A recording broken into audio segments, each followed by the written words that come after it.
ओम नमो भगवते वासुदेवाय।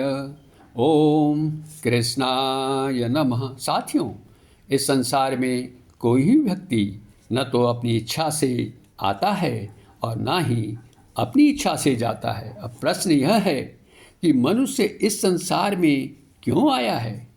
आत्मा जब इस संसार में अवतरित होती है तो वह केवल एक शरीर धारण नहीं करती, बल्कि अपने साथ एक मूल उद्देश्य को लेकर आती है। लेकिन हम इस भौतिक जगत की चकाचौंध में उस उद्देश्य को भूल जाते हैं और जन्म मृत्यु के चक्र में सदैव फंसे रहते हैं। इस चक्र से हम कैसे छूट पाएंगे, यानी हमें मुक्ति कैसे मिलेगी?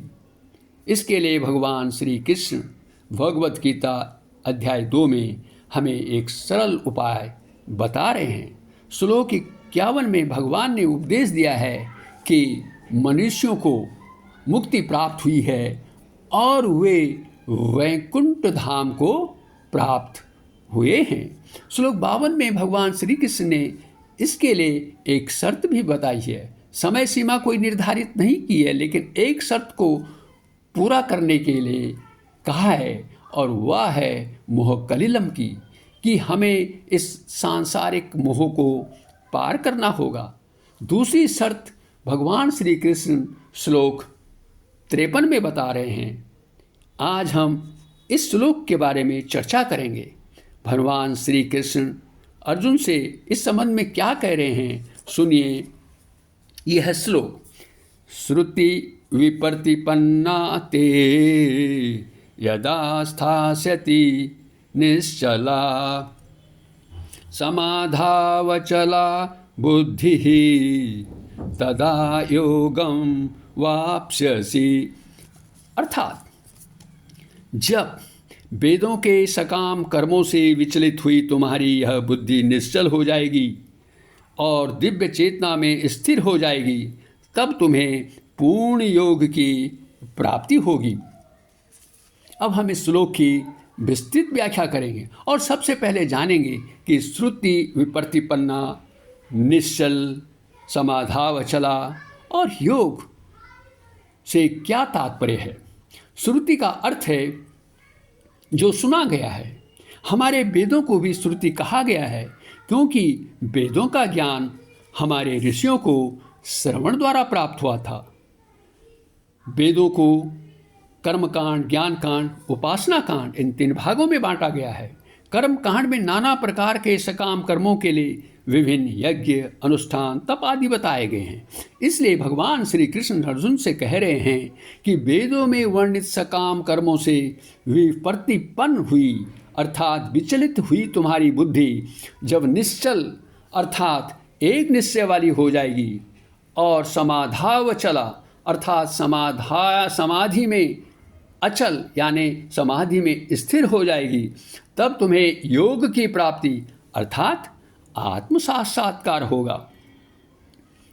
अब हम चर्चा करेंगे कि बुद्धि विचलित क्यों होती है। इसे हम एक उदाहरण से भी समझ सकते हैं। वेदों में अनेक सकाम कर्म बताए गए हैं। उदाहरण के तौर पर स्वर्ग की प्राप्ति हेतु ज्योतिष्टोम या अग्निष्टोम यज्ञ बताया गया है। मनुष्य स्वर्ग प्राप्त करना चाहता है क्योंकि वहाँ सभी भोग और वैभव हैं, वहाँ अप्सराएं हैं। ये भोग और वैभव ऐसे हैं जो कि इस संसार में दुर्लभ हैं। वहाँ कोई दुख नहीं है, भय और शोक भी नहीं है, वहाँ बुढ़ापा भी नहीं आता है। इस प्रकार जब हमारी इंद्रियां इस तरह के भौतिक सुखों के संपर्क में आती हैं, इनके बारे में सुनती हैं, तो मन का विचलन होना स्वाभाविक ही है। यह विचलन जो होता है हमारे आत्म साक्षात्कार के मार्ग में बाधा डालता है। अब हम इस विचलन को कैसे दूर करें? इसे दूर करने के लिए हमें अपने विवेक और निष्काम कर्म को निरंतर बनाए रखना होगा। इसका अभ्यास हमें निरंतर जारी रखना होगा, तब हमारा मन शांत और एकाग्र होगा। वह भौतिक पदार्थों के पीछे नहीं भागेगा और धीरे धीरे आत्मावस्था में स्थिर होता चला जाएगा। फिर हम आत्म साक्षात्कार का अनुभव करने लगेंगे। यही योग है।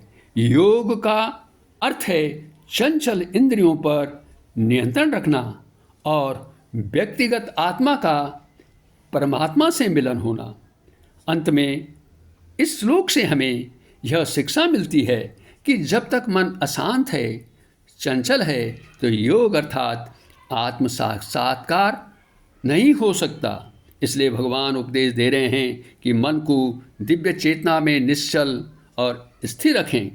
यदि मन विभाजित या खंडित रहेगा तो आत्म साक्षात्कार नहीं हो सकेगा। इसलिए हम सभी को आत्मा का चिंतन करते रहना चाहिए और उसी पर अपना ध्यान लगाने का प्रयास भी करना चाहिए।